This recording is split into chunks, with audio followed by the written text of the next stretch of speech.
হাদি ভাই হচ্ছে এমন একটা পার্সন ছিলেন যিনি জুলাইয়ের পর থেকে একমাত্র জুলাইকে ধারণকারী ব্যক্তি।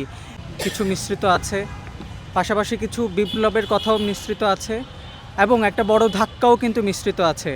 যেই জায়গাতে আমরা দেখি যে আমাদের বাংলাদেশের রাজনীতিতে যেই নতুন একটা ধারা আবির্ভূত হচ্ছিল, সেটার একটা অনাকাঙ্ক্ষিত এবং হচ্ছে কি বলবো, একটা হার্শ মোমেন্ট খুব সম্ভবত বাংলাদেশের রাজনীতিতে এখানে প্রভাব পড়েছে। তার চেয়ে বড় কথা, হাদি ভাই আমাদের রাজনীতির বাইরেও অরাজনৈতিকভাবেও তিনি আমাদের স্পৃহা ছিলেন।